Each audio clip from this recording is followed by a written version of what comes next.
but you stayed away from me.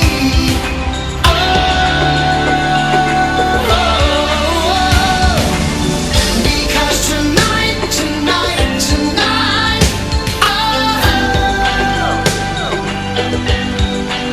we're gonna make it right. Tonight.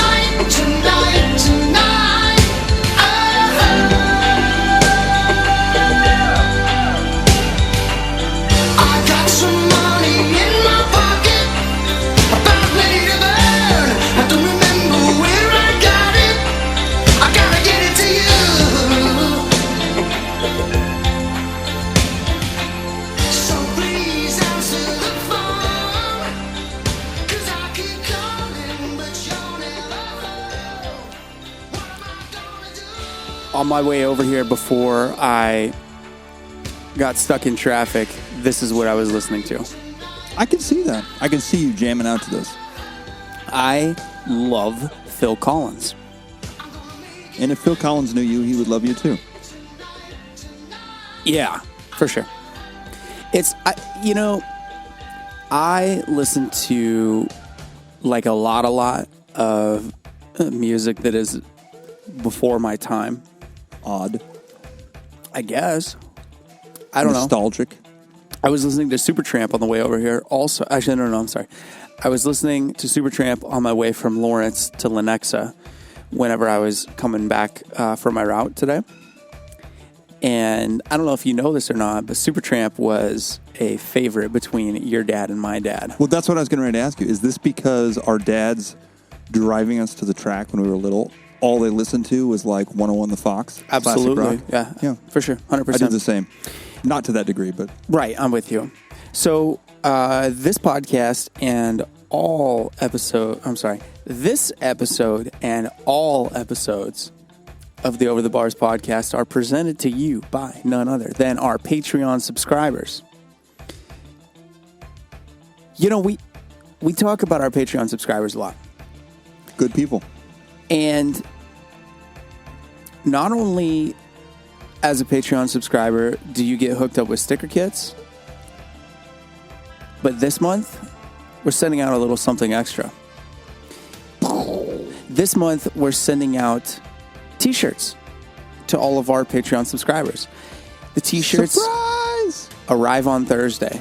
They come in. As soon as they arrive, we've got about 10 pieces going out. We bought 50 or 60 pieces, and we will have a store for you to buy them. I'm thinking cheap, like $10 for a shirt. Shipping, like bare minimum $5, something like that. I want people to buy these shirts. I want people to wear these shirts. I'm not concerned about making a lot of money off of them. I want to make enough to cover the costs and put a couple pieces of dollars into my pocket, our pocket. But I'm not concerned with taking that money home. I just wanted to keep renewing into the podcast. So if you want to be a subscriber to the Patreon podcast, a pledge, go to Patreon, patreon.com/overthebars. And, well, it's too late for any of our new pledges to get in on the t-shirts. But all of our past pledges are going to become proud owners of an Over the Bars podcast shirt. It's going to be beautiful. It's going to be made out of a ashy heather gray sport performance. Ooh. Yeah, like poly blend shirt. Yeah. Very modern, very sleek. I can pick out several lucky subscribers that also will receive their shirt with the nipples pre-cut out by me personally. And I hope that you cut out the nipples. Yep. Using your own nipples as a template. Yeah. Yes. That's a good idea. So you're going to put their shirt on. No matter what size. Mm-hmm. Okay. And then cut the nipples out. It's going to be in some people's armpits. So this is a call to action to all of our Patreon subscribers. Send us an email at or a Facebook message or a DM on Instagram with your address and shirt size. Along with the stickers, we're going to send you a shirt to all of our $10 and up pledges. We appreciate you. We thank you. Patreon.com/overthebars. That's patreon.com/overthebars.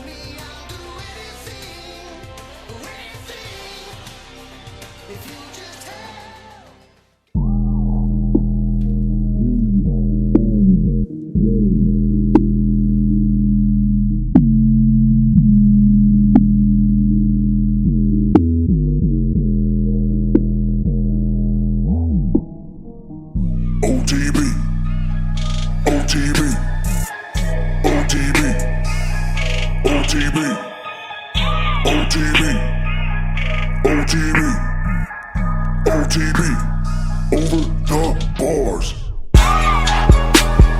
OTB.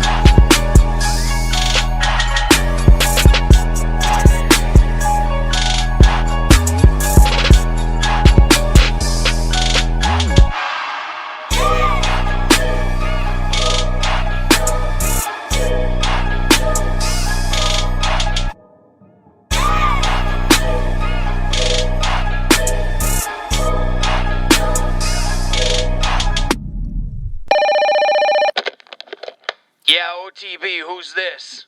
It's just us. We got our monsters, we got our French fries, and we got our... OTB.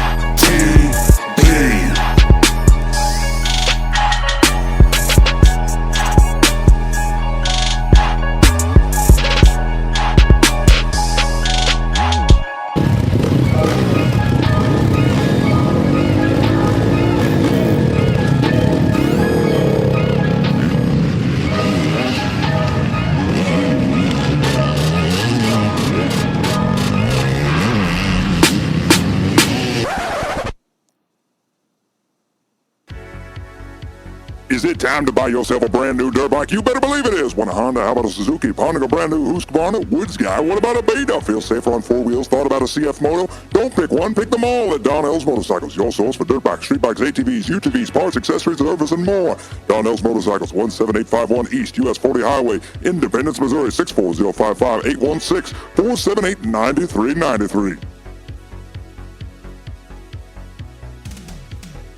We're going live on Facebook right now.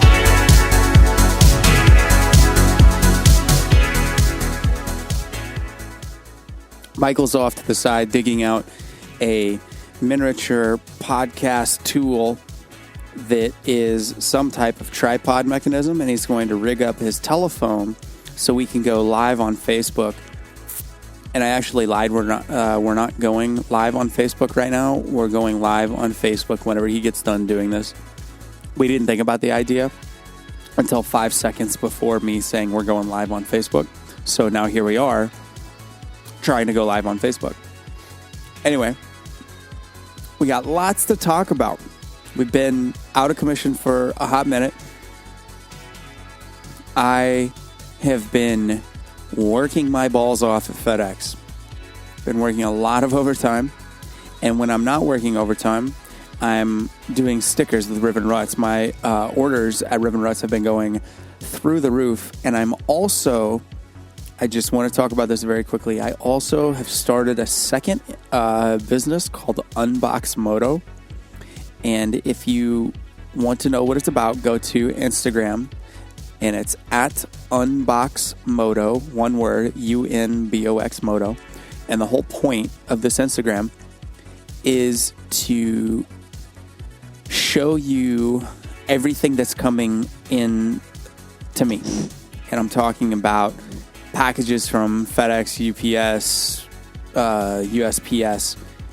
Everything that I order, I open up and unbox and give a quick little talk about it.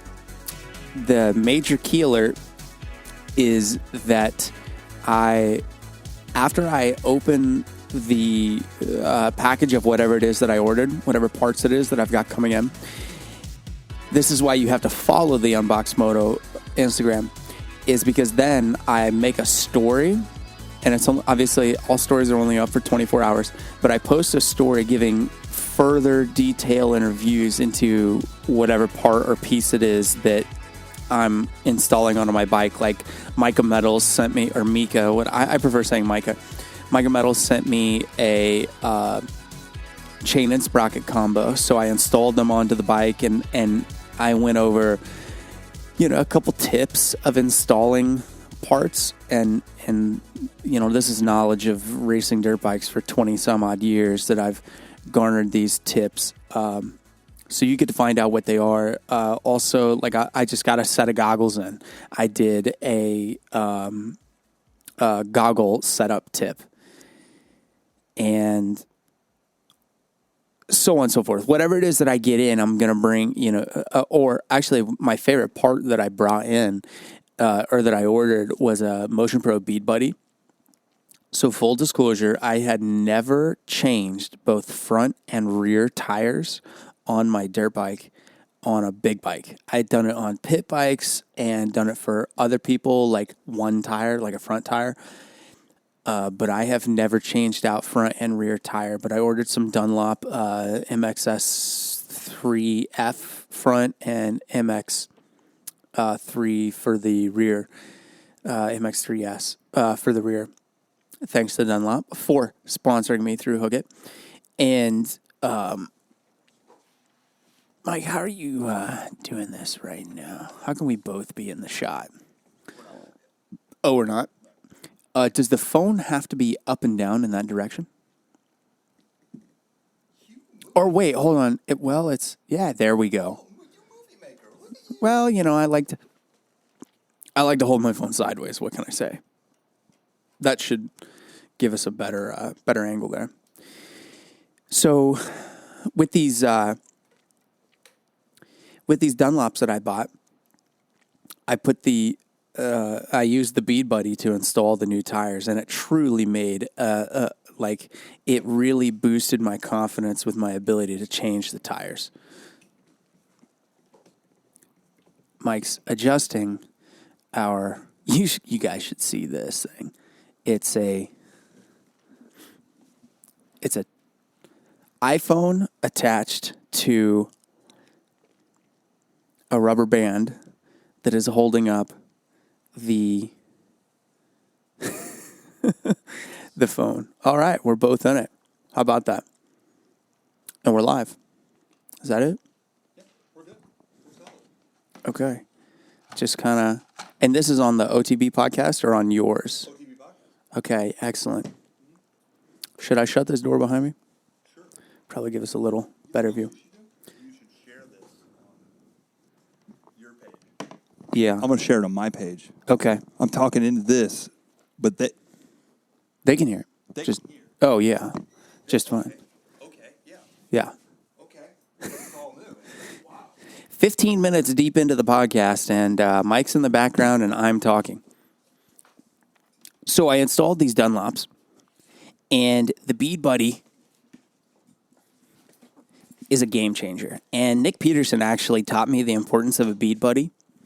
And the way that he uses his is a little bit different than mine, but he showed me how to do it. And before I was like a stumbling idiot. I was truly afraid, like a 5-year-old boy. Truly afraid of the tires because the big bike tires are a pain in the ass. And I was always afraid to pinch my tube, so I would never, ever even deal with changing them out until I got the Bead Buddy. And I did the standard. Also, Mike, I'll have you know that whenever I was changing the... Dude, I lost my train of thought because I'm watching you type. Mike has, like, light speed, fast fingers. And he's literally typing away in such a manner that is unfathomable. But that's why our OTB podcast stuff is so good. Mike, I would like you to join in on the conversation. Yes, the camera's a little dirty, but it's okay. It looks perfectly fine to me. Okay. Hey, we're here. Yeah. How much battery life do you have on that thing? Not as much until it goes dead. Okay. Yep, that's where we're sitting. Okay. Until it Okay. goes. Wow, this is cool. This is neat. I don't know why we haven't done this before. I don't know. For the record, Mike is not a giant. I'm just slouching back in my chair. I'm a little bit of a giant. Oh, don't get me wrong. You're also a giant. So, you've been kind of out of the zone lately. Dude, just been out. Been down. Yeah. Really down. On dirt bikes, RC, No, pro racing. What is it? Let's I talk. can't- Let's talk, Mike. let's get deep. What is it that's? Tell me what's been bothering you? The Nationals. Motocross Nationals. Yeah. For what reason? I don't know. I haven't got into them at all. Like I literally just gave up watching them. You know, I know a lot of people that feel the exact same way. It's like Why? Why is it though? I think it's because we love watching Supercross in the winter. And from January through May, almost every single 18 Saturday nights are dedicated to watching Supercross. That sounds terrible when you put it that way. I know. And It's true. It's true. So I think that a lot of folks just get a little bit burned out on dirt bikes. And like for me, come March, even whenever we're getting, 50 degrees, I'm ready to go outside and ride my own dirt bike. But Yes. it gets dark out early. Now, with the warmer temperatures and it being and the pro races on a Saturday, it's so much easier to just go ride, cruise home, and watch the race recaps on the way home from riding. Yes. And I'm not talking about like holding my phone in front of my face. I'm not a dangerous recap and driver. I don't believe that. I truly am not. I plug it in and then I will set the phone down and listen to it. Listen to the race recap. You hit it. I figured it out as you were talking. Okay. I know what it is. Okay. It's because when you watch Supercross, it's still 3 hours of watching dirt bike racing. Mm-hmm. But within that, there is so many different races, and the racing is usually so close.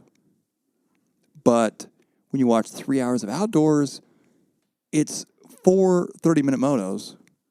And when Racer X can do a recap in 5 minutes and cover the entire highlight of a 3-hour event, It's hard to beat that. yeah. Like, they get that boring that fast. Is it boring to us because we've seen it so many times? I think. Like, I was really pumped, not because I'm a fan. I mean, I guess I'm a fan. But, like, when Baggett started giving Tomac a run for it, and then when he hurt his thumb, I was like, I'm over it. Yeah. Because I thought Tomac was just gone. And that kind of happened. Did you at least watch the MXGP or the USGP? I did not watch the first moto. Wait, the second. I watched it again online, but I didn't watch whichever one was on. I missed whichever moto was on, whatever. And I didn't watch all of it, no. But I did watch enough to know that Hurling's killed it, Yeah. and that brought my excitement level back up. No, I'm sorry. You're talking MXGP. I thought you were talking about the last national. The last national is the one that I watched. The MXGP, no, I did not. But not because I didn't want to. Because you've been out of town. I was preoccupied. Mm-hmm. So I have not watched it yet. Not even highlights? No, or- I've watched highlights, but Okay. I haven't watched the actual sat down and watched the whole thing. See, I don't have cable. So the only way for me to watch it is if I watch it on YouTube later. Yeah. It also reminds me of the Mayweather McGregor fight? McGregor fight. Mm-hmm. I did the same thing with that I do with all of the nationals this year. It's like I could spend my entire night and my life savings to pay for this and watch it, or I can get on Facebook in 5 minutes after it's over and find out exactly everything that happened and all the details that I'm going to care about. Are you a fan of combat sports? I mean, I'm not really a fan, but I'm not really not a fan. Like, I'm not like somebody that's like, no, I don't like people fighting. Yeah. But I'm also not like, that's not something that I would want to do. I got into it. Is I'm not this gonna lie. getting serious? No, I just want to take my glasses off. Okay. Yeah, I know. I got into it. Into it enough you did it? No. I'm saying into the fight of watching the fight. Oh, okay. Okay. So much so that Aubrey had. We went to her coworker's wedding on Saturday, and we left. Sorry, we left early just so we could go to her friend's house and watch the fights. Because fuck a wedding to begin with, and B, I want to. It was the fight of a lifetime, in my opinion. I didn't know until afterwards. This is how much I pay attention. I didn't know that they were coming from two different backgrounds. I really would like to know what you pay attention to. I really would, because I don't know what it is. Okay. There's not a whole lot. Mm-hmm. There's really not. But see, okay, I got this. I think I got this because, I don't know, it definitely didn't get it from, that scared you, didn't it? We're all right. I did a brick wall right there. I did a brick wall. Yeah. Yeah. It's like I'm so naive to these things, though, that they can't affect me because I don't even think about them. Does that make sense? Right. I can't tell you the last time I watched the news. Okay, that's perfectly fine. That still doesn't answer the question of what it is that you pay attention to. Well, I don't pay attention long enough to be able to know. No. You're dodging the question. Well, What do you pay attention to? RC cars and Supercross. Okay. That's pretty much it. Yeah. And stickers, Right. graphics. Well, but that's your business. Yeah, I'm kind of though like, if we're like driving stuff, like we went to, for our anniversary, we went on a road trip to Branson. Mm-hmm. There's kind of a new logo style out there that I'm seeing a trend of. And I can't explain it like off the top of my head, but like, they just kind of like, signs catch my eye. Yeah. I'm not like a sign jouster. No. Like Davy Coombs. You're into typography. Sure. Yeah. Fonts.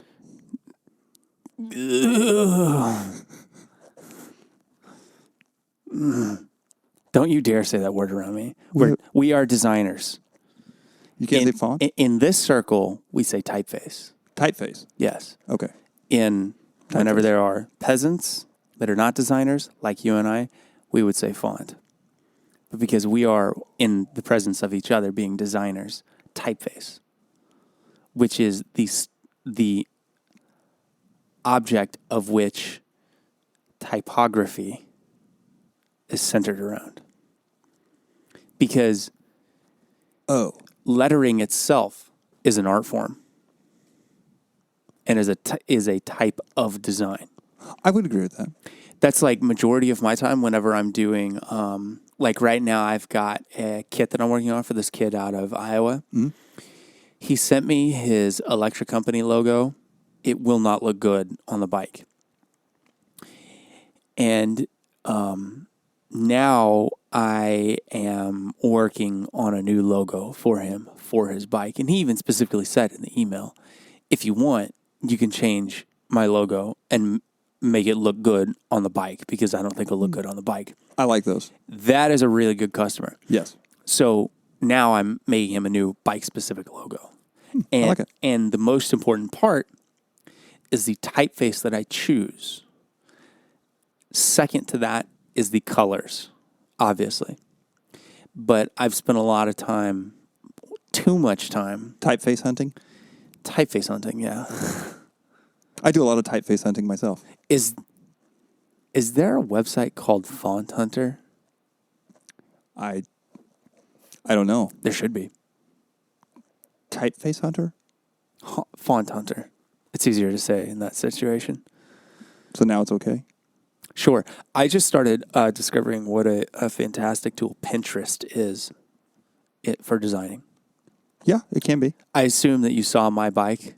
I did. Yeah. I did. So the geometric pattern it's a pattern, yeah. The geometric pattern that I put on my shrouds, that colorful white, orange, and yellow stuff. Okay. I thought it was cheetah print. No, no, it's actually a geometric pattern.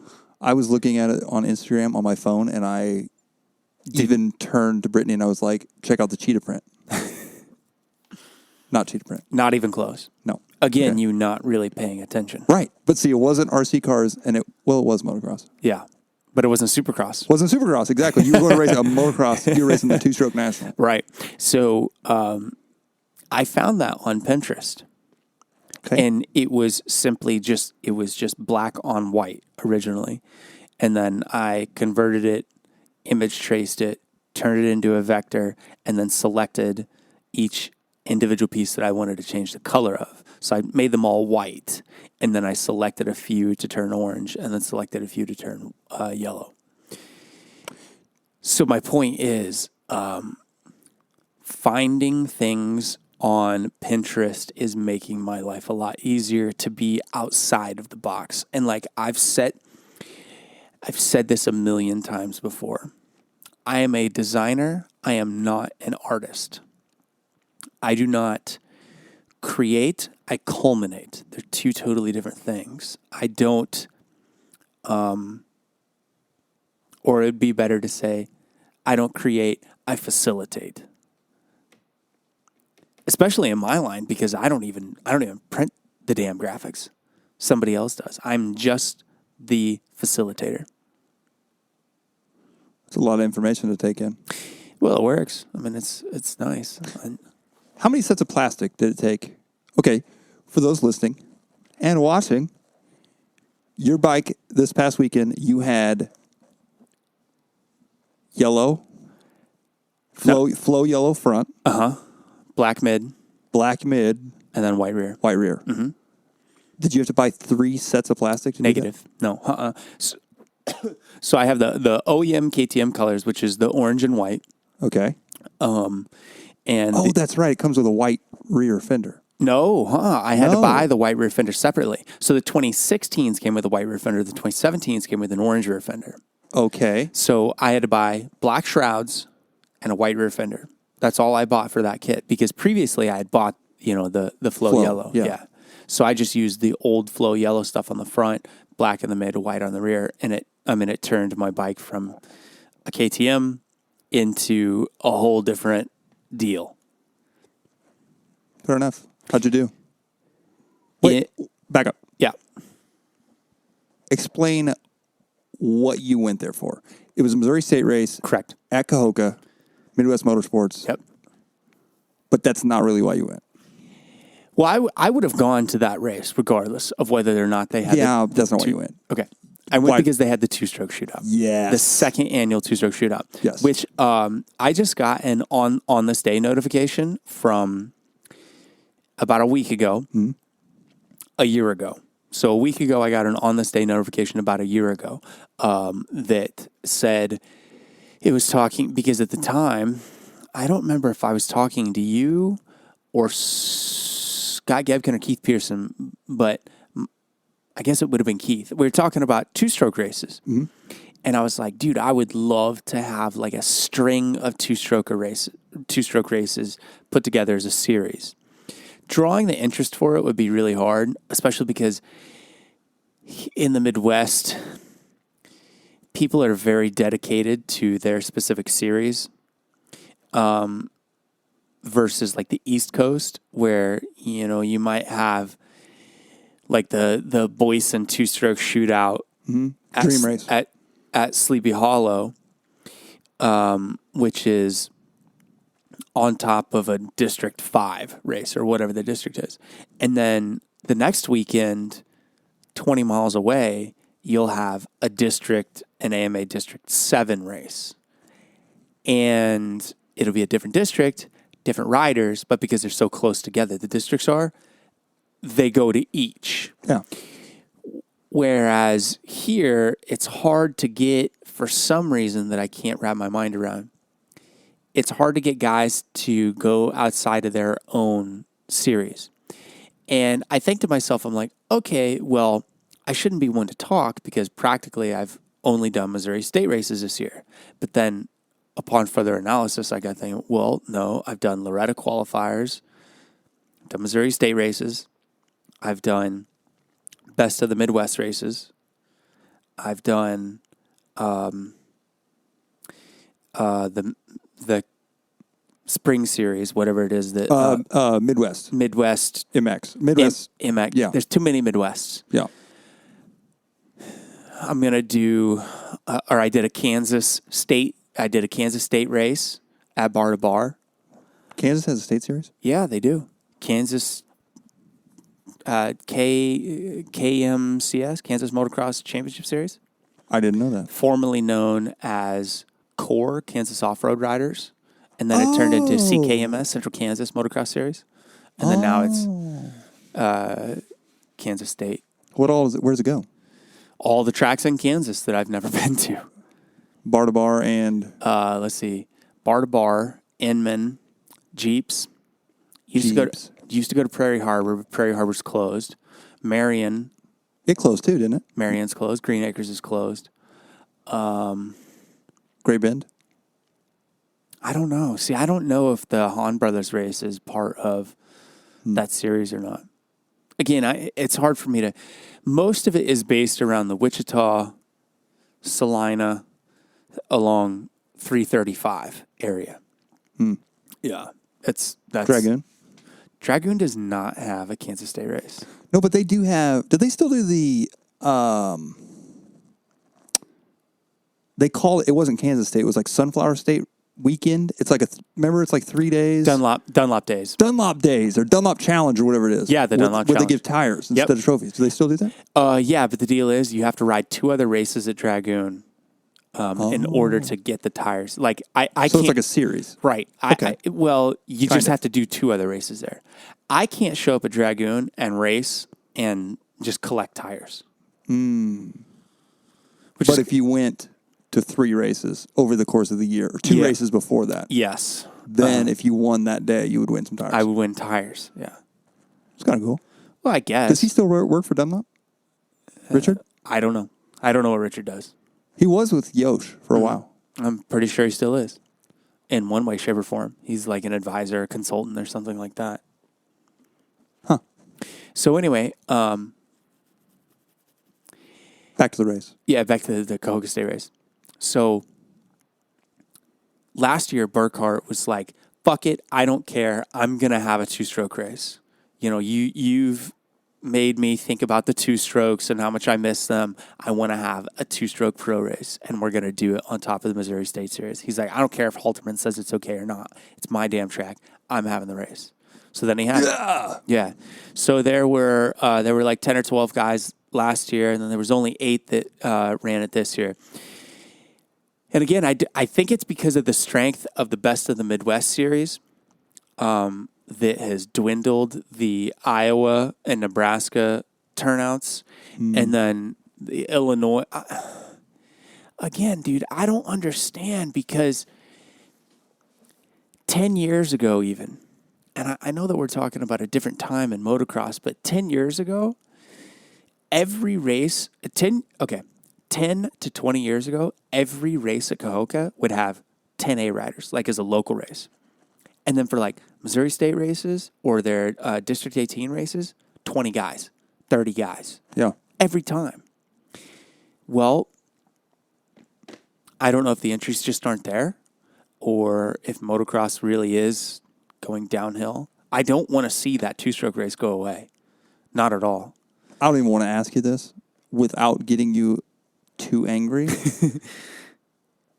How many B riders were there this weekend? I don't know.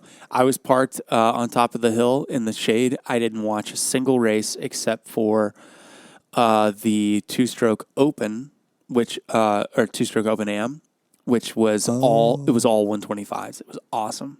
Okay. And then I watched the first 450A moto, Okay. and that was all that I watched all day.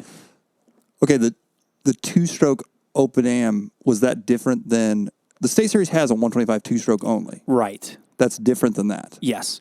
Yeah, this was a non-series race or non-series class. Okay. So he has, and I spoke with Mike on Facebook and I said, hey, why don't you run those classes together? And he had thought about it and, I don't know what the winning formula is for it. I think next year, and see the lack of planning for this year was directly related to him having some type of surgery. I heard about that. I don't know what it was. Yeah. So he, wasn't in great health for this year's state race. But I would love for there to be a title sponsor for that class next year, That'd be cool. assuming that he has it again. I would love for that to happen dude, this weekend, I rode good. I rode really good.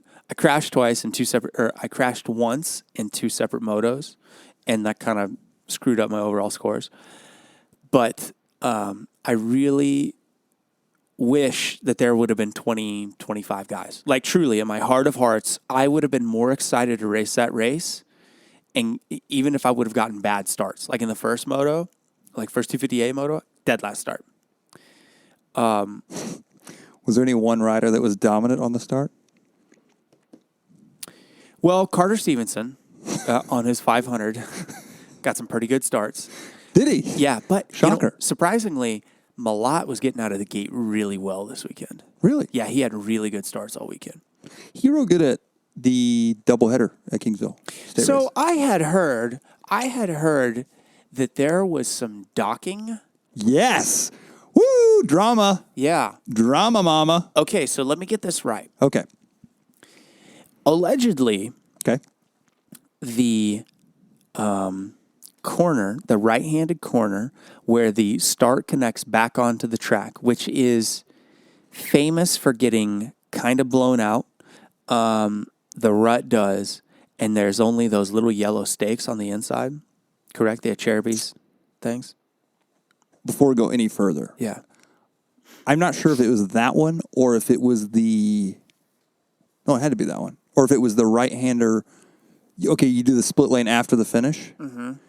If it was that right-hander right there. Oh, okay. I'm not sure which right-hander it was. I'm pretty sure that it was the one where you connect onto We'll the go track. with that.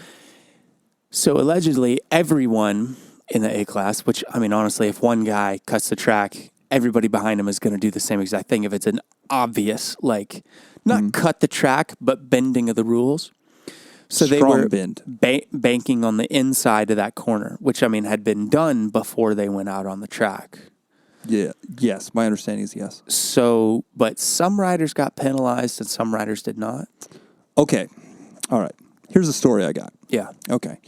So I believe maybe there might be a mound on the inside now. I Yeah. can't see that from where I was announcing.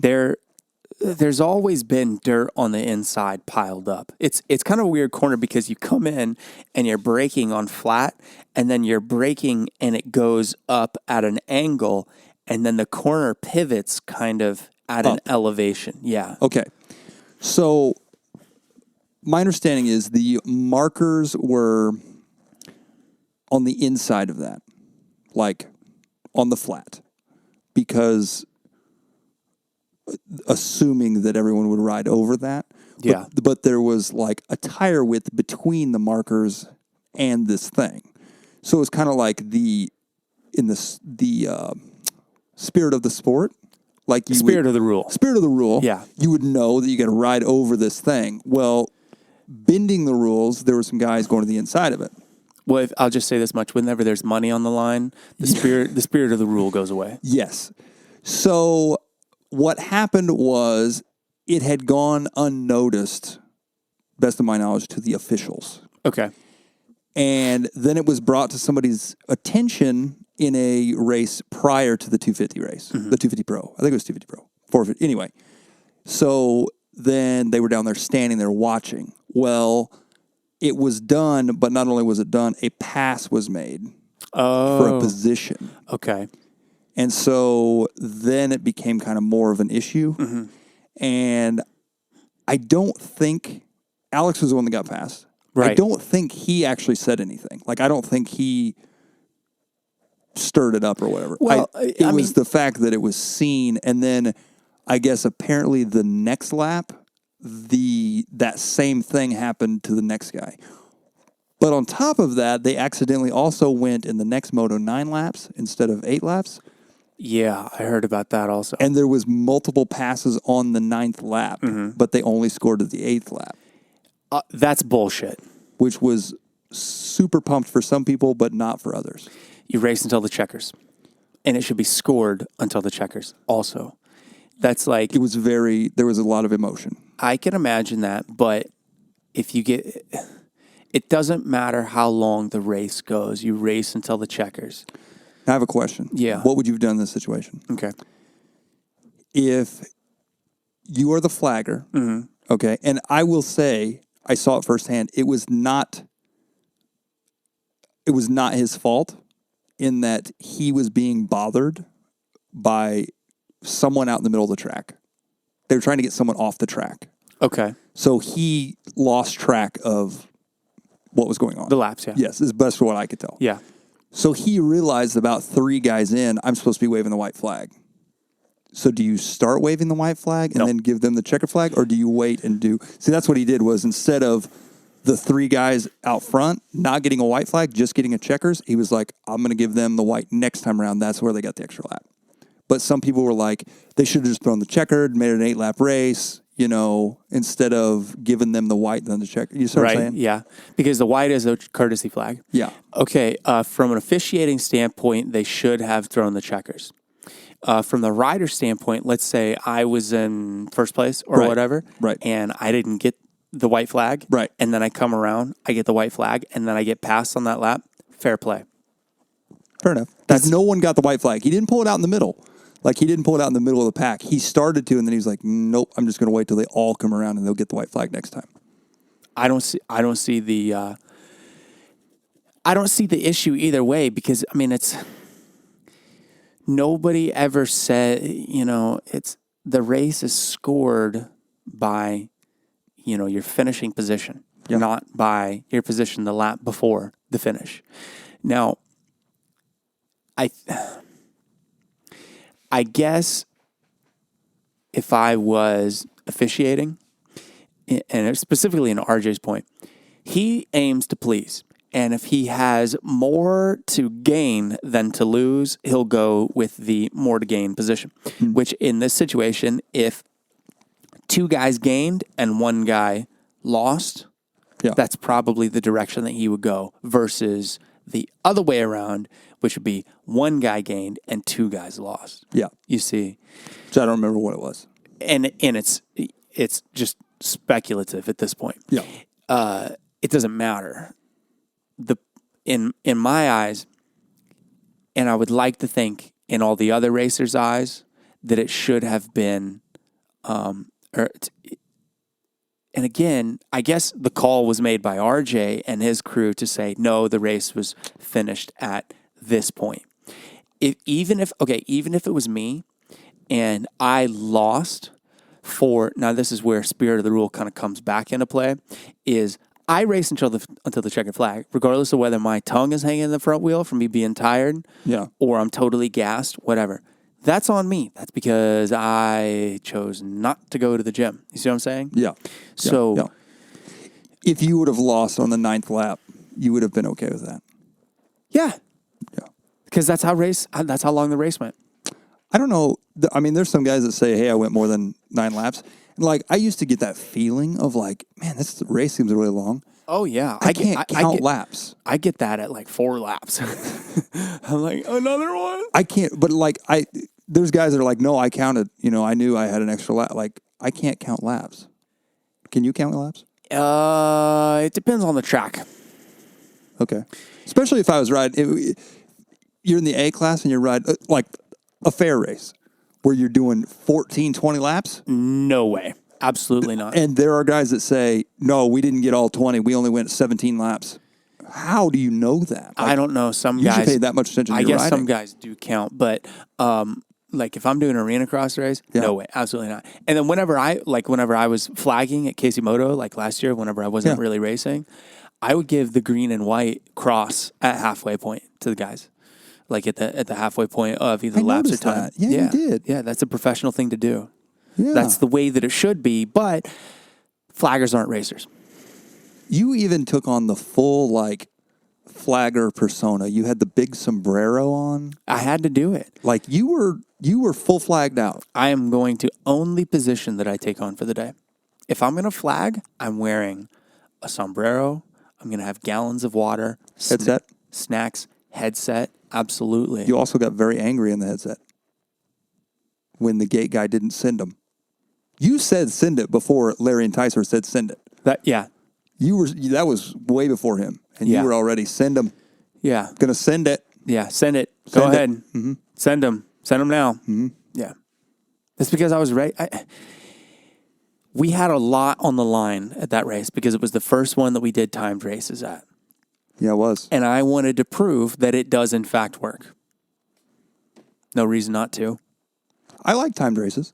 I do too. I like it from a standpoint of, in theory, assuming there's no injuries or malfunctions, you can kind of say, hey, I'm in race 12.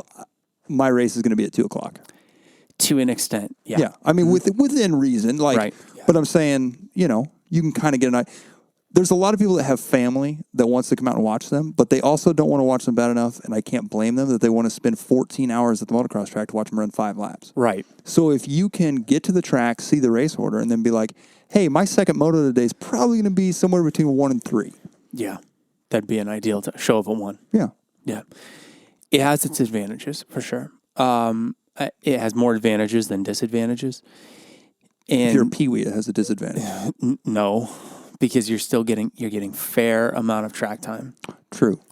1 lap, but you're getting it. Dude, the Pee Wee turnout from this weekend was pitiful. There were 5 total 50s at the race this weekend. Really? Missouri State race, 5 50 entries collectively. That's Wow. 54 to 6, 57 to 8, and 50 beginner. 5 entries. 2 of them were related. Wow. So, Do you think it has to do with the track, though? Because it's such a gnarly track? partially, but then on the other hand, I've been to races there where there were 25 Pee Wees. Wow. I've been to races at Cahoga where Mike at Riders Meeting has told each and every Pee Wee parent to single-handedly fuck off and leave. How'd that work out? They stayed. Not this time. Well, the point was, it's his track. He doesn't give a shit what the Pee Wee parents think. They're there to qualify for the regional. They're there to play by his rules. It's his track. If they don't like it, pack it up and leave. Nobody's making you race.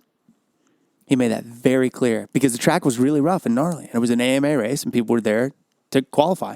And the Pee Wee parents were bitching about, the track's too big, the track's too long, I can't see my kid. And he's like, well, then don't leave. Nobody's making you stay. Weren't they supposed to have a national? No. No? No. But they did have a national GNCC race, didn't they? Probably 15 of them. And it's an annual race. I thought they were supposed to have a national, but there was no hotels or something. That was a rumor that I heard years ago. No. It could have a national. They don't have enough parking. No way. Okay. And they don't have the parking. infrastructure either. The infrastructure? Infrastructure, yeah. As in- parking, driveways, nearby facilities, that kind of stuff. It's The only thing in town is Blimpies, or it was. the Blimpies gone. Is it replaced with something, or is it Casey's. Wow. Casey's Pizza and Subs. And there's an ice cream shop in town. Oh, good. Yeah. So also, I don't think Mike would want to have a national to begin with. The track would need some jumps, obviously. That's number one. Yeah. It would need some real big jumps. It would need more parking. It would need pathways for spectators. It would need fencing. It would need a lot. The track in and of itself, of how the layout is, yeah, with a little finesse, a little here, a little there, national ready as far as like the basic layout goes. As a facility, not even close. Perfect for a 4-stroke national, like they used to have. Yeah. I was really disappointed. You're talking about a national and the track. Mm-hmm. I'm not saying I don't like them, but yeah, I am saying I don't like them. The MXGP. That whole track was monster jump after monster jump. What are you going to do with a flat piece of sand? Well, I'm not. Yes, but like it used to be. Was it Troy, Ohio? Was the only like flat national? Hold on. Are you talking about nationals or GPs right now? Well, I'm both, I guess. Okay. But nationals. All the national tracks now have these massive jumps. You know why? I mean, Because the bikes are 65 horsepower. yeah, but it's like it lost its. I don't know. Like it used to be like, oh, they're going to Troy, Ohio. Oh, that's the supercrossy track. That's the one- jumpy track. That's the jump. Right, exactly. Yeah. Southwick was the sandy track. Whatever was the rough track. Now they're all kind of the same. I think that the reason for that is because one track stepped up its game and then everybody else had to follow suit. Also, if you watch videos of like Kenworthy's, Troy, or Broom Tioga, Yeah. or Gatorback even from back in the day, like what we hold is like the heyday of racing. Dude, if you actually go back and don't pay attention to the racing and just look at the track, they suck. Like, I think that's what made them so great. my point is they're narrow, they're hard packed, they're weird. Jump faces are uneven. The yes, jumps they are. have like it's like weeds. There's no banners. It was professional racing on tracks that were built up a little bit. But I mean, Okay, let me ask you this because Okay. I didn't pay attention. Is Unadilla still start out as a grass track? no, it's fully dirt. See, that's what I'm saying. Yeah, like, no, that was cool. I and a lot of people would agree that it should be that way. You know what I mean? And like they didn't have, and like, okay, Larocco's Leap. That used to be like a cool thing. Now every track has their version of Larocco's Leap, and it's not cool anymore. It's cool, but you get what I'm saying. That's because it was a selling point at Redbud, and everybody else had to follow suit. Except some. It comes to a point to where in order to have a seat at the table, you gotta normalize and get with what sells tickets. Well, all I'm saying is Throttle Jockey need to make about 10,000 more of those stickers that said Let the legend live on. Keep Supercross indoors. exactly. Yeah, I agree with you, Mike. But Exactly. it's to compare motocross of yesteryear to motocross of this year. Yeah. It's hard to do because it really truly is apples to oranges. Take away the semi trucks, take away the television package, take away everything except for the difference in machinery. Imagine, okay, perfect example. Let's say you've just went out and bought a brand new 2018 KTM 450SX. Beast of a bike, a man's bike, right? Now, where would you feel it would work best? Crane Valley or Merwin? Merwin. There's your perfect answer. Why? Because Crane Valley, small jumps, tight track, narrow, wonky, not fun on a 450 unless you're like a beginner rider. You go to Merwin, you got big jumps, you got fast corners, you got elevation change, things to challenge the bike. Now, Elevation was my reason for the answer. right. So I can take whenever I have my YZ125, dude, Crane Valley was a dream, dude. It was awesome to ride out there. If I went out there even on my 250, it'd be lame. I'd never get out of third gear. Dude, on the 125, I'd click fourth, fifth, sometimes on the back straights. Just hop, completely wide open. Because the bike was suited for the track. You know, I mean, I had 32 horsepower. It all boils down. Hi guys, this is Josh Hudson with Josh Fox Hudson. Racing, and you're listening to Over the Bars They podcast. can't hear this, but sit back, Josh Hudson. relax, Yeah. and enjoy Talking the to us right ride. now. Unfortunately, I'm sure we're gonna have to hear another Do race you have hot report from topics? Jeffrey, but it will all be worthwhile I when do. we get to hear I from Mike do. Garrison Oh, and the oh, hot topics. I do. Get them. You got them? They're on your phone.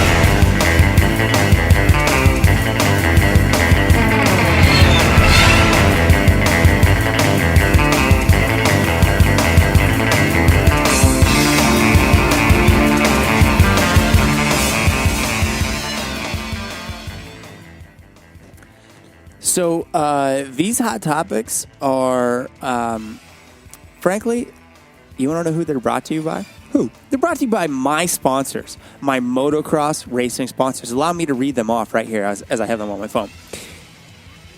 These hot topics are brought to you by Freedom Cycles, Wiseco, Micah Metals, Torque One Racing, Twin Air, Acherubies, Von Zipper, Motul, SRT, Pro Circuit, Transworld Motocross, and me.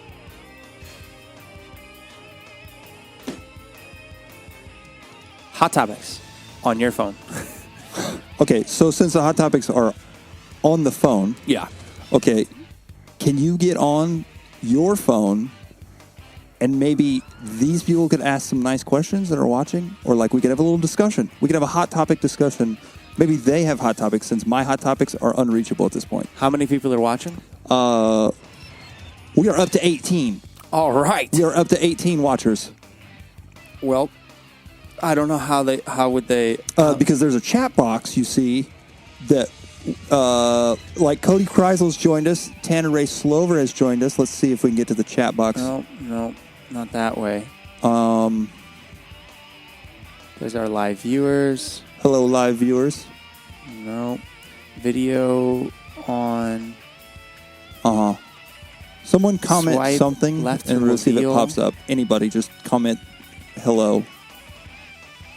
Brent Reed's with us. Look at all these folks that are with us. See, they come and go. Nobody has commented one single time. Just joiners. Gonna need a just a quick, just a comment would be good. Just a hi or a period. Just put a period. Anybody? This is probably not sounding too cool. So here. Yeah, I didn't think about that, huh? Yeah, I'll hit you with some hot topics. Okay, hot topics. What would, given the fact that the USGP had to leave Gatorback and go to WW Motocross, what would you like to see that track made out of? Given that it's sand, it's on a flat piece of property, how do you make a motocross track for that race that shows the capabilities of those pro riders? In terms of like layout? Whatever you want.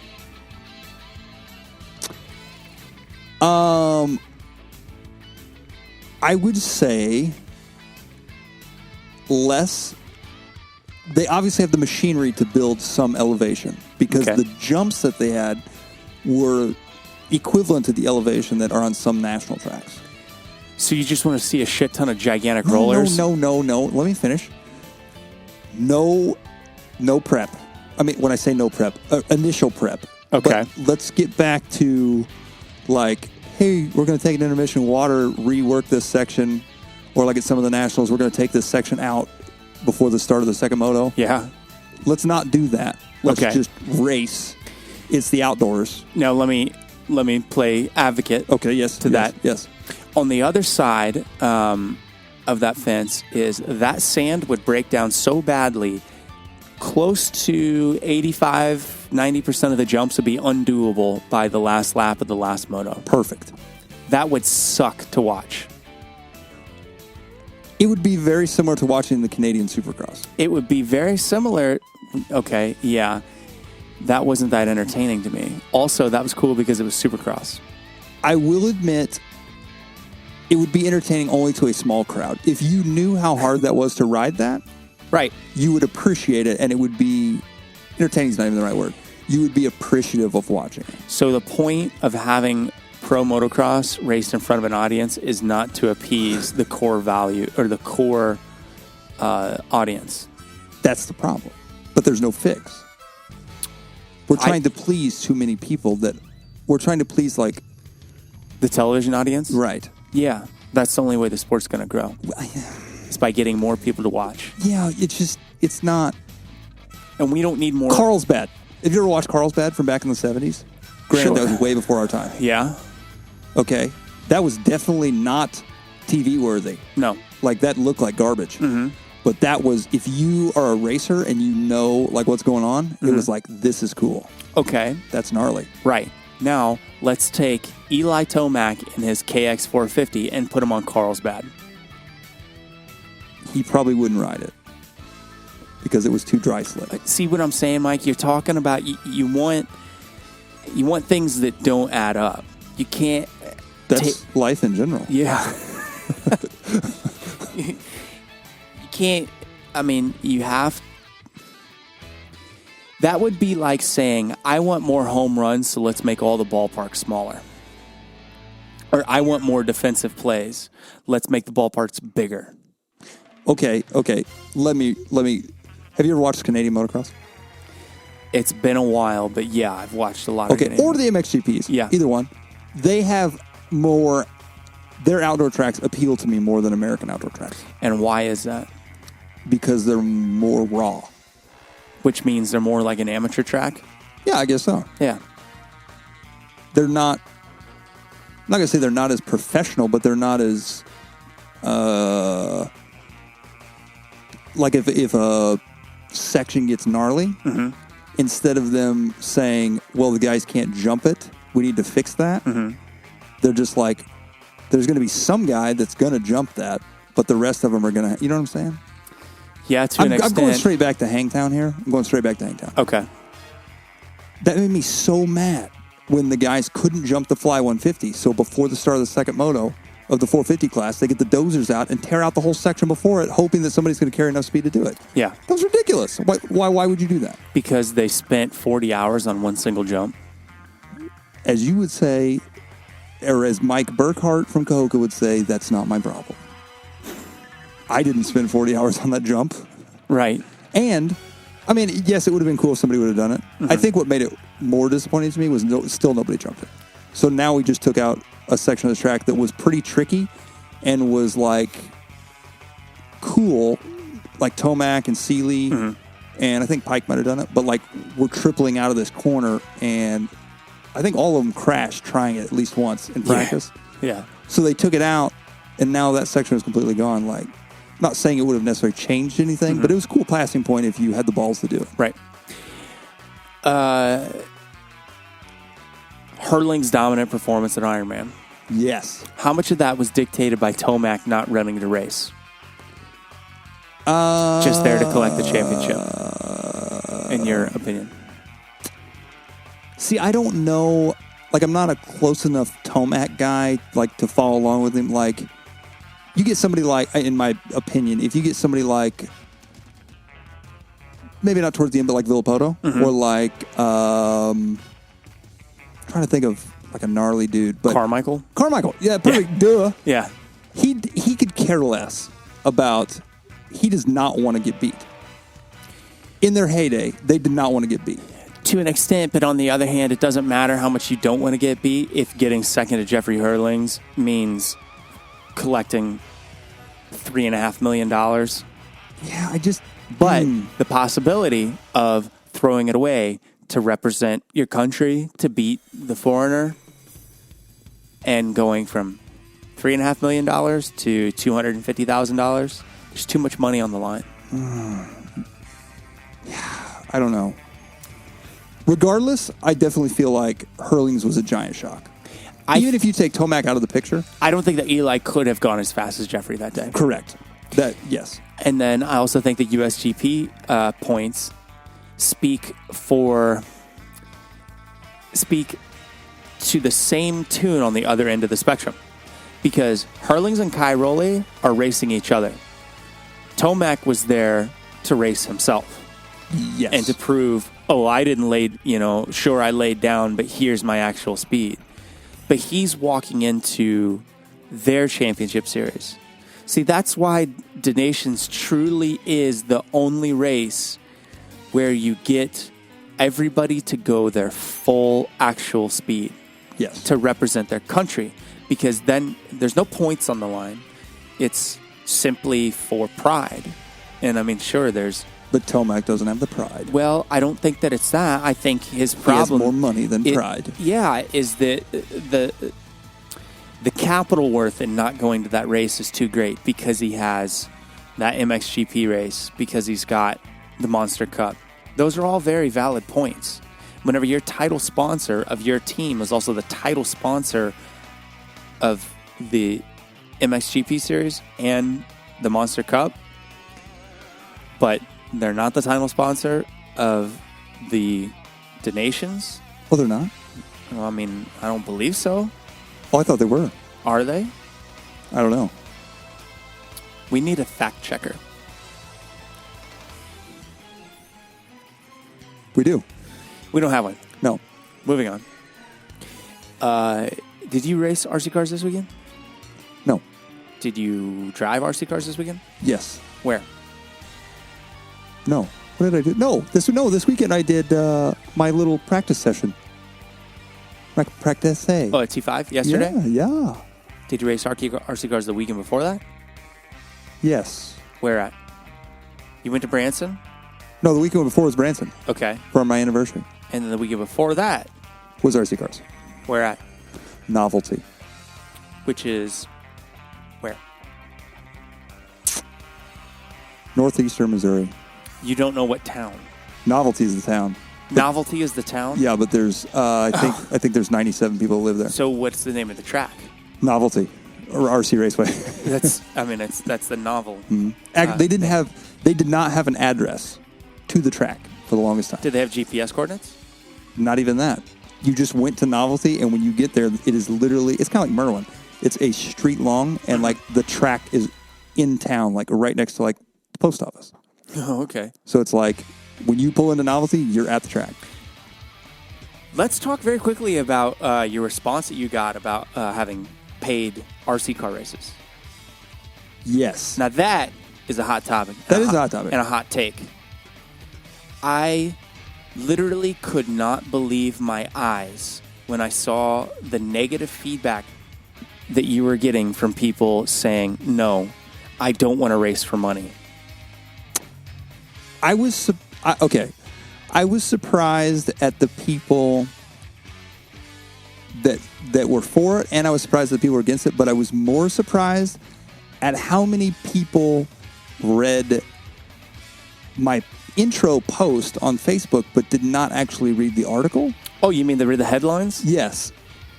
Like, I'm one to do that too, but it's like there were multiple comments that if you read the actual story, Yeah. it wasn't about taking away the classes that offer trophies Right. or stickers or awards.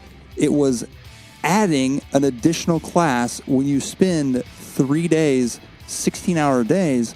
Why not offer one class? Anybody can race it, and if you win, you win money. Yeah.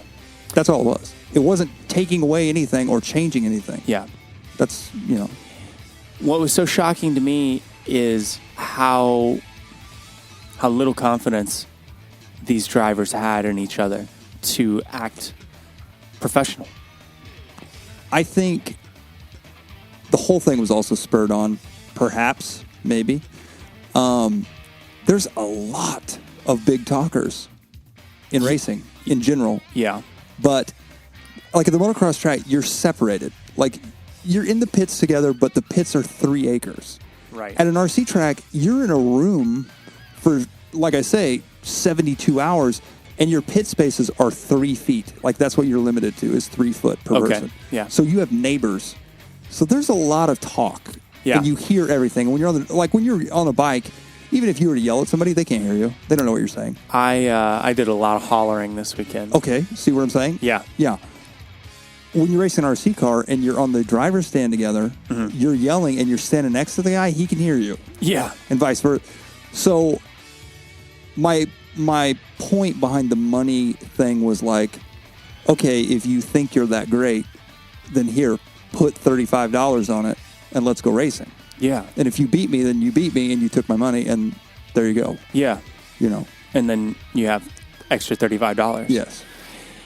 I don't get it. Because you and I had talked about that. Yeah. About why there's not a structured payout class. Yeah. At every single race. Yeah. I do not understand that. And then the other argument is and it's like this in motocross, there's so many different classes. I'm not saying to add a money class for every class. No. But if you know going into an event, like pre-registration is really big in RC cars, especially with big races. So if you know going into an event that one specific class is going to be the big one, offer that class and a money class, but limit it to 20 guys. Yeah. First 20 to enter. You know, it's kind of like a bonus. Like we do backwards races, we do figure eight races, we do head-on collision races.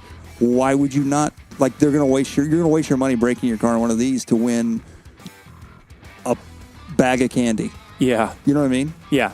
Or the other thing is, I don't understand the people that are against it. They're super for the idea of, oh, dude, I'm in the Dash for Cash. Because there's a lot of races, including some of the ones I put on. We do a Dash for Cash for the largest class. We wait Okay. till all the entries are in, whatever it is, your top 5 qualifiers, it's a 5-lap Dash for Cash. Okay. $100. Yeah. They're all for that. It's the same thing.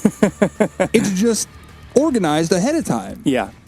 So I've Yes. never had anybody win the Dash for Cash and be like, you know what? I don't want to race for money. Yeah. Here, you keep it. Yeah. I've never had someone Give it- turn give it down to the next guy. Yeah, I've never had somebody turn down their $100 for You winning know the what Dash I for think Cash. would be interesting? Is to not even announce it. Just do it. Yeah, just do it. Pick a class, say, all right, we're going to take all of the entries from this class and we're going to pool it. And then you break it down percentage-wise, like 45, 30, 15, Whatever. 5. Yeah. Uh-huh. And, Okay. and you break down the pool, pay it out to the top 5 guys. How many is there in a main? As many as 10, 12. Okay. Right. So you paid 50% of the class. Stand by 1 second. So I think it would be a genius idea to whenever the guys come up to collect their trophies, don't even tell them. Just hand them cash. Just hand them an envelope. Say, you know, and like, you know, okay, so like on our trackside software program, does it print out the results? You guys have printed results yeah. for like your main? Yeah. Right? Okay. So then do people go look at the posted and then go up and collect their trophies, or how does it work? Not, I mean, yes, if there's multiple mains, but it would be like a one moto format. Right. Typically. Okay. So it would be pretty much cut and dry. You know, hey, I won the main, so I win. So there's not usually a lot of looking at result. Not to mention, again, you can hear everything. So the announcer, Okay. you know what I'm saying? I'm with you. Yeah. But yes. So then you would write down the payout on that race's results. Boom, post it. Because I mean, do you guys write trophy 1 through 10 or 1 through 8? Or? No, you just know going in top 10 get a trophy. Okay. Well, there you go. Do you remember a kid named Wes Lawrence? No. Okay, good. What about him? Motocrosser, rode. I think he might have rode a national or two, maybe. Okay. But anyway, so now he owns an RC track in Illinois, and he just he has a Cash Money Summer Series. Okay. It's 3, but 1 got rained out. But anyway, it's a payout deal. He got sponsors behind it. He had a race 2 weeks ago when I was in Branson. Yeah. And it was the first money race. Okay. It's $300. He just pays top 3. $300 to win a class. There's 3 classes. If you win all 3, you get $1,000. Oh, nice. Dude from St. Louis. He went and won 2 of the 3. He didn't have a car that qualified for the 3rd one. Okay. So he won everything that he drove. Yeah. Walked away $600. Yeah. Awesome. More money than I came home with. You know, and his entry fees are normal. $35, $40. Yeah, whatever, and they're not even that much usually in RC. But it's not like, but it was, I don't know, I thought that would be cool. How could you argue with taking all money? Yeah. I mean, and how many entries did he have? That I don't know. And also, how many was there? Only the 3 classes. Yes. Now that was, he did, okay, so there was nitro buggy, nitro truck, and electric buggy. Okay. And that was it, just 3 classes. And Which- are those 2-wheel or 4-wheel drive classes? 4-wheel drive, all Okay. 4-wheel drive. Yeah. Which I think there's, in RC, there's sportsman, which would be like BC Okay. in motocross. And then you have your A class, which would be expert. Right. Some tracks divided up into sportsman, open, and pro. Okay. But regardless, you get the point. Yeah. There was no skill division. It was just open money. Yes, exactly. So I don't know if that helps or hurts. Some races, it depends on what race it is. Right. Some race you go to, it helps. Some it hurts. I'd be really curious to know how many entries he had. Yeah, I don't know. I'll find out. Yeah, because I think that would really dictate whether or not it's a good idea, or not necessarily whether it's a good idea, but whether his concept of it works. But then again, it would also be pretty bomb to go and not have to set through 45 different classes Yeah. and just race, and get the races over quickly. Is there an entry cap At at like a national motocross? 80. Is it 80? It's 80 in Supercross. It might be 100 in outdoors. Okay, see, that is something that we lack in the RC world. Yeah. Is entry caps. Therefore, we have races that You'll have like 30-second qualifiers. no, they have 900 entries and they run for 24 hours for 4 days. And they have to have like shift changes and like race directors and Well, stuff. my point, or what I'm saying is, to make it to the main, how many times do you have to qualify? 8 times, essentially? 3. How the fuck is that possible? How do they water it down? Oh, it doesn't. No.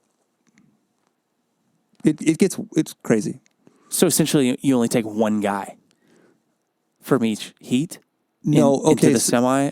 This is what I don't understand. This would be very hard to explain. I don't think it will be. You show up and you're racing a nitro truck. Okay. There's 150 entries in that class. Okay. Only 10 of them make it to the main. Yes. 45-minute main? Yes. Okay. How do you ma- determine? How many times are you to qualify for the main do you have to race? 4.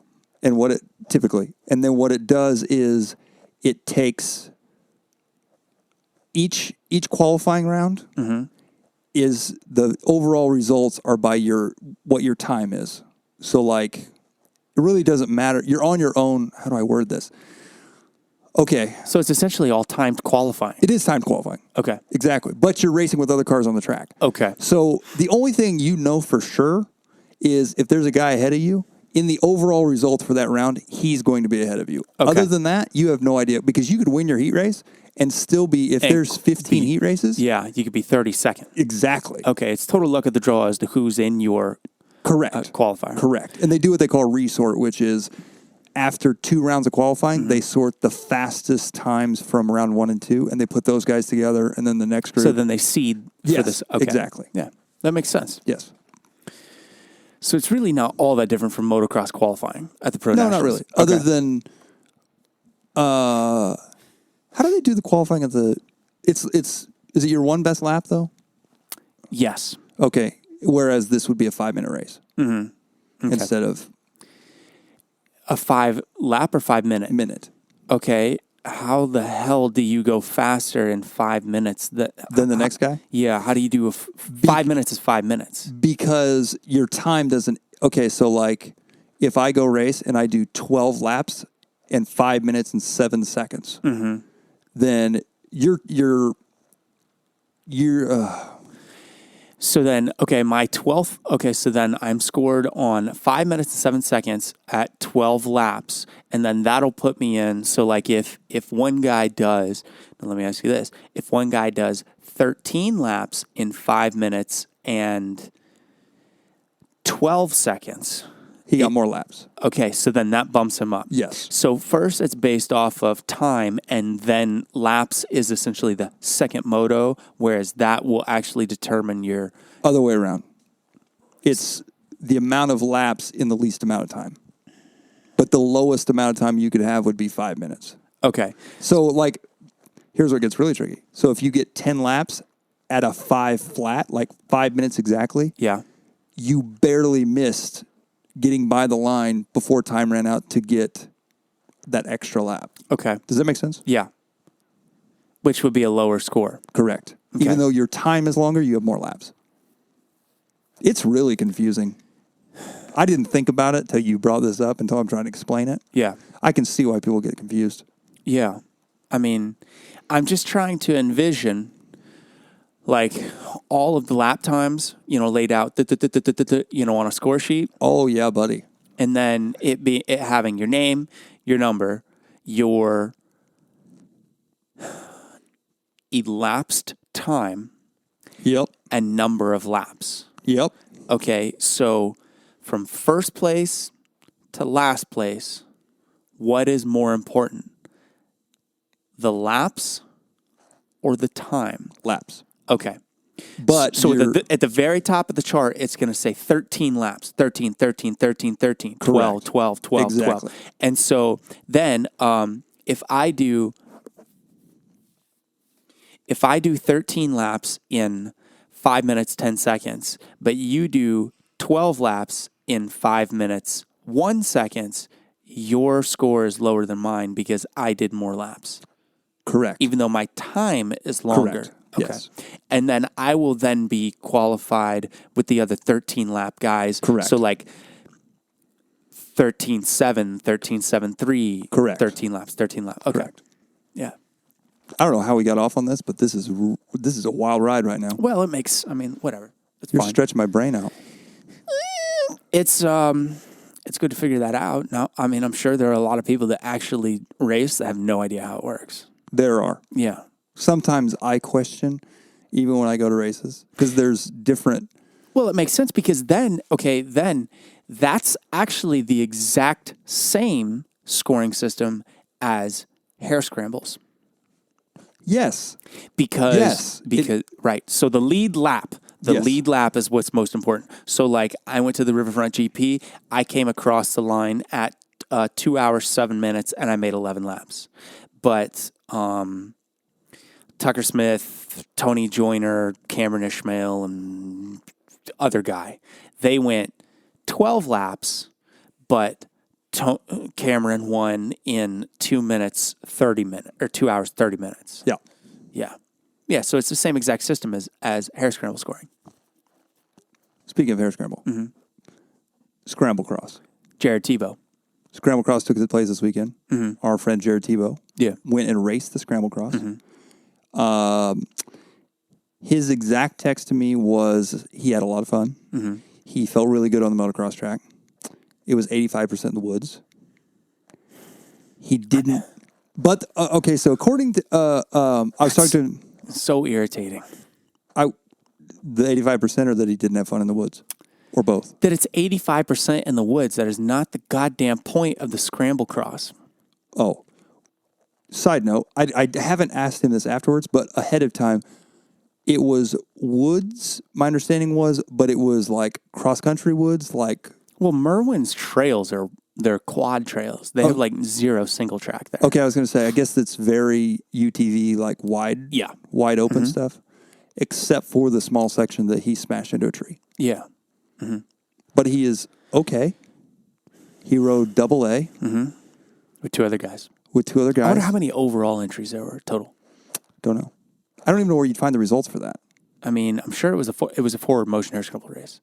Was Had it? to have been. Yeah, because if I remember correctly, Kansas is forward motion, and Missouri, which is now the Moore series, I believe, which is Steve Levain's series, Missouri doesn't go to Merwin anymore. Only forward motion does. Why would that be? It's in Missouri. I don't know. I don't have the answer to that. But as far as I know, I would assume that it would be a forward motion race because that's pretty much the only promoter that Bill deals with on the wood side, I believe.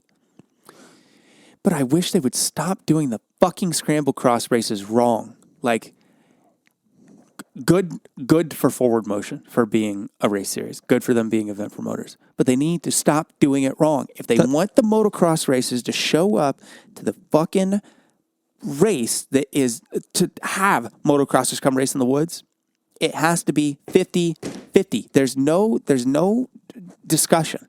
It's either a woods race with two 45-minute motos, or it's a scramble cross, like what JD raced. Time out. Yeah. Is J-Day and Scramble Cross the same thing? Same exact thing. Okay. That Yes. They- J-Day took the scramble cross has been around since day one. That's never gone away. Scramble cross is huge in Texas. They do it at Village Creek. They do it. I mean, they have like a 10 race series down there. There are guys that used to be hardcore motocross racers that only race the scramble cross series now. You know what it is? 2 30-minute motos. half motocross style, half wood style. Now, part of the motocross track can be GP style. It can be a corner. It can be like a grass track, straight GP special test like they do in the enduros. Yeah. Where they literally just take stakes and caution tape and just weave it back and forth, that kind of stuff. That would be excellent. Grass track gets rougher than shit, ruddy, good berms, that kind of stuff.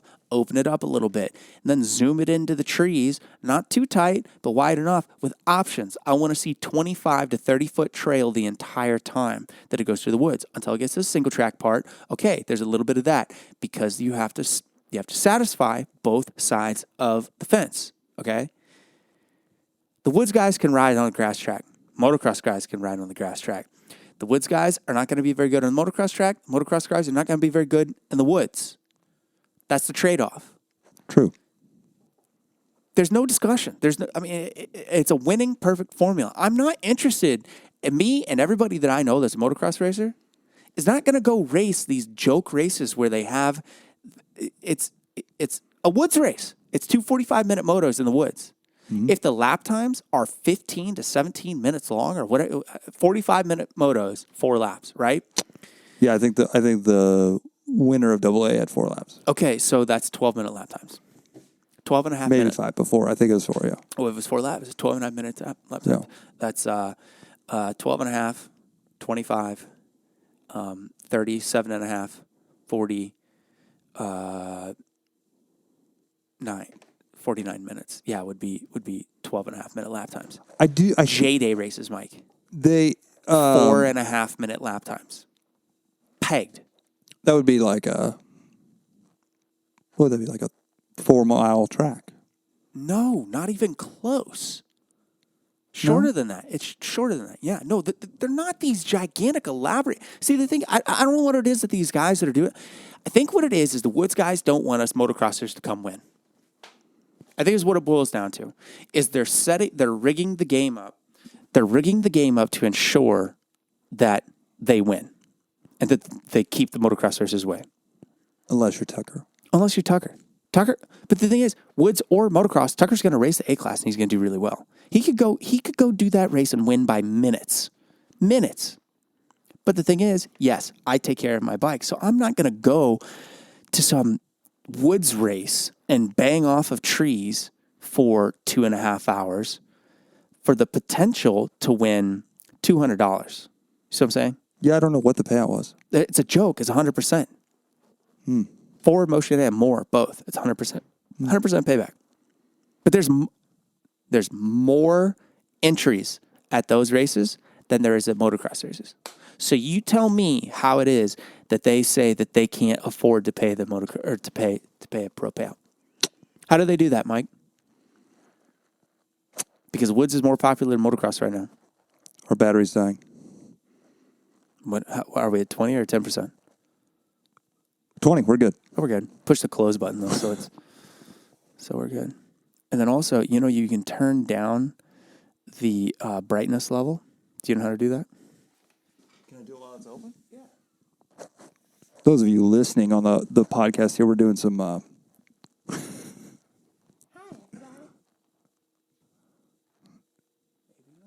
Well, anyway, back to the scramble cross as we were talking about. I did find out that they did I believe it was a gate start for one race and a dead bike start for the second race. And Jared told me he was super nervous about the dead bike start and that he wished he would have spent the extra $500 and got the electric start on his bike because he was the only guy. He knew he was going to be the only guy on the line kicking his bike. And then he ended up being not the only guy on the line. No, but he did get the whole shot, he said, on the gate start. I'm sure he did. And he felt really good on the motocross track. Yeah. Until he got into the woods and sucked. He said he got I have to go back and look, but I believe he felt pretty good in the woods, and then he started getting tired. Yeah, that's what happens whenever you race in the woods. You get tired. That's the point. That's why we go that's why they have these races, so you can get motocross and off-road into the same deal. But if you tilt the table to the Woods riders and make it these 45-minute motos and make it 80% Woods, you're not going to get the motocross guys there. Or they're going to do like Jared does, go ride Taft, go into the woods and wad themselves up and never go back. You see what I'm saying? There's no, you're not going to get return customers out of that. Do the MXGP still run 40-minute motos? I don't think so. I think they're 30+2 also. They were, though, at one time, weren't they? A long time ago, yeah, even whenever they were running three moto format. That's what I was thinking. Those guys would be cut out for it. Now, okay. Any professional racer is going to be good at something like that. Okay, let me ask you this. What is the difference between a works race, Western Off-Road Championship Series. yes, or a scramble cross? Well, works races, I believe, are 2 hours long. Or hold on, no, they changed it. That's what I'm thinking. No, they're two. I think actually it's see the works changes almost every year. They've done 2 moto formats. They've done 1 moto formats. They've done a hare scramble style where it's like a 2-hour race. But I'm pretty sure now that they do 1 45-minute moto. But it's like, instead of woods and motocross, isn't it like motocross and like off-road, like deserty? Yeah, but there's no trees. So they No, don't, yeah, but I'm just saying, like, it's the West Coast version of a scramble cross. Yeah, but I mean, yeah, they go to motocross tracks because that's, I mean, typically where the facility is. Glen at. Helen has like bajillion of them. They Maybe have not, but- they have 1 works race, but they have another GP race, which is a totally separate deal. They do one at Paula. They do one at Do they really? Not at Milestone. Maybe it's just Paula. Maybe Milestone did have a GP this year. Yeah, and then they have like the Day in the Dirt race. You know what I mean? These are all fun races where it's motocross, enduro cross, Old woods, people, young people, old people, young people, old bikes, new bikes, everything. Run what you run. dirt hustle. Yeah, in Australia. Yes. Yeah. That's the coolest thing ever. Yeah. But it's 50% both. Like it's fair for both playing fields. Is it even a race?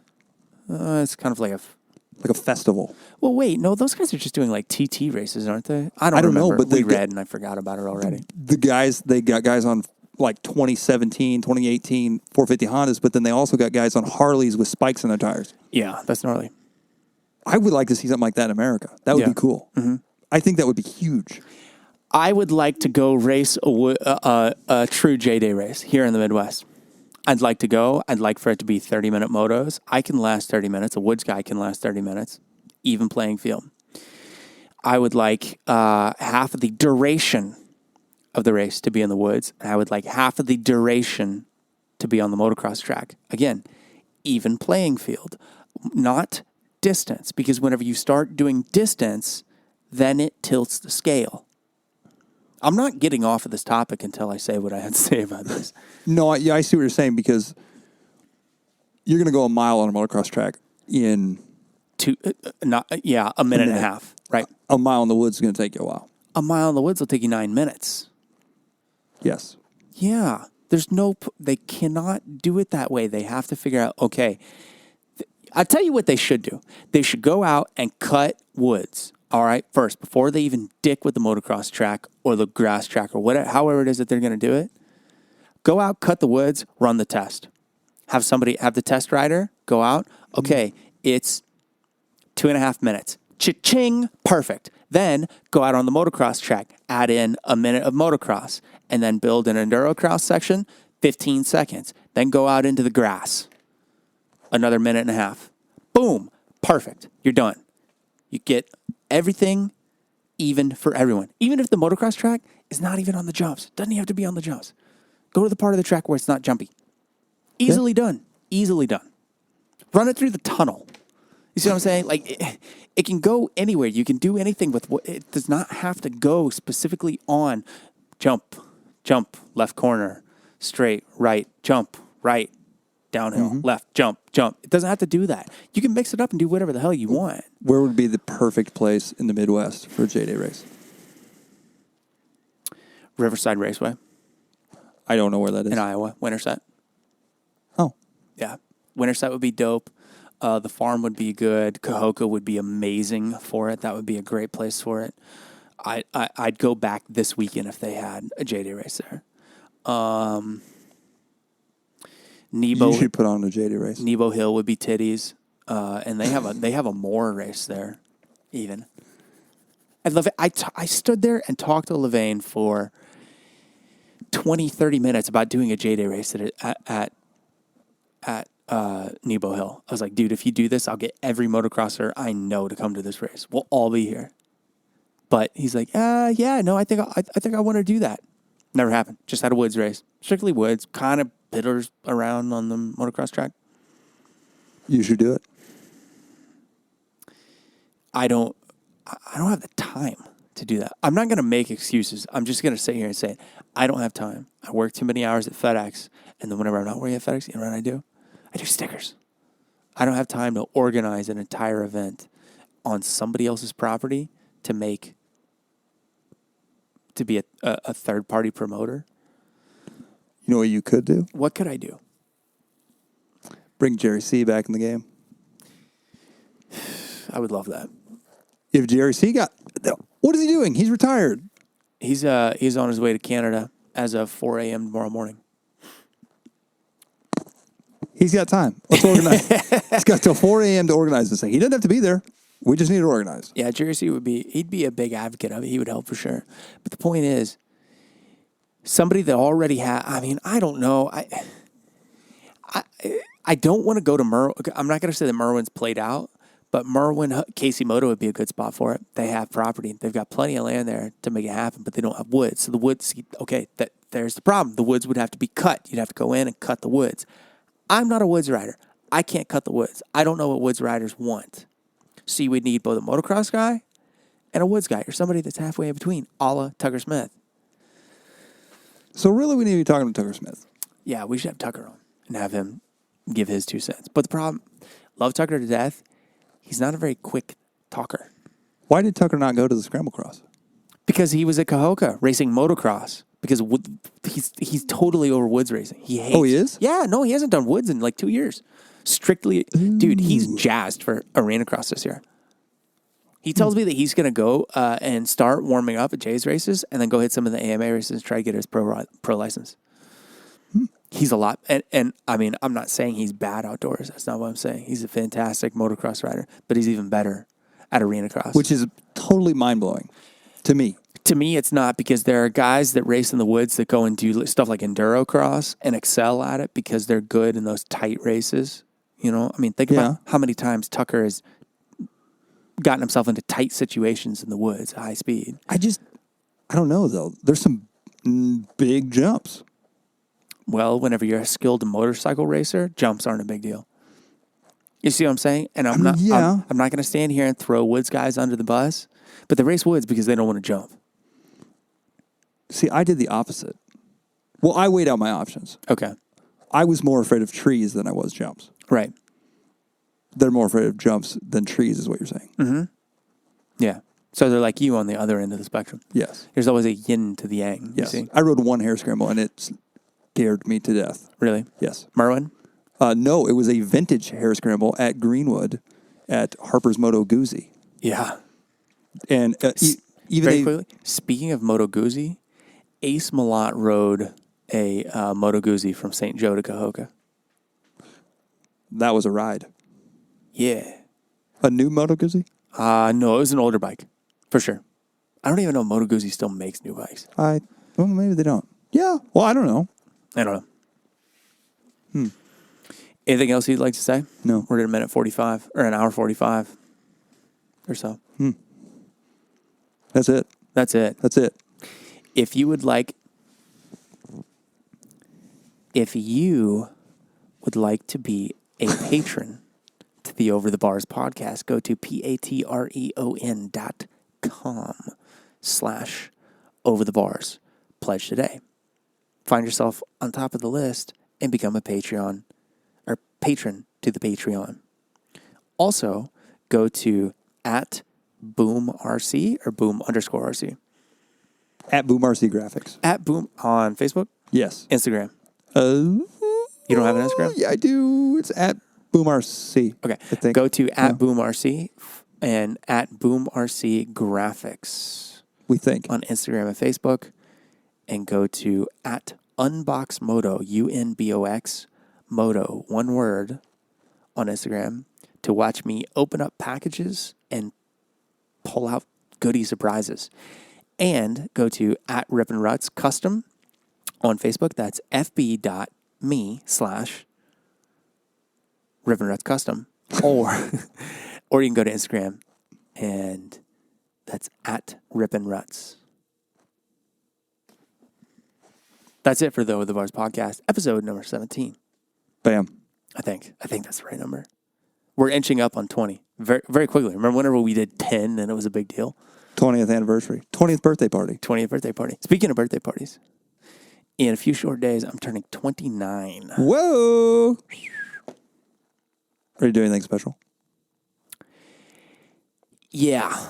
Aubrey's taking me to some surprise. Oh. Yeah. I'm going to go ride Casey Moto the day before on Oh, Saturday. there you go. Yeah. Yep. I'm psyched because I love that track so much. There you go. Dude, the last time that I went there, I was just like jazzed, 10 out of 10. I believe it's a Best of the Midwest race. Let me look that up and try to hype that a little bit. Okay, so We're hyping. Casey Moto prep practice, Saturday, September 23rd, 10 a.m. to 2 p.m. Their Facebook is @Casey Motocross, or you can just type in Casey Moto. And I believe that is, okay, yes. And then also September 24th, my birthday, Best of the Midwest MX Round 6. Only at Casey Moto. Brought to you by motorsport.com. Yeah, that is the motorsport.com. Are you going to the Evergood race? in Iowa? Yeah. No. Oh. No. I'm sad to hear that. They don't have a two-stroke class. Yeah. You would think. That surprises me. After last year of them having, being the Verb Cup. Yeah.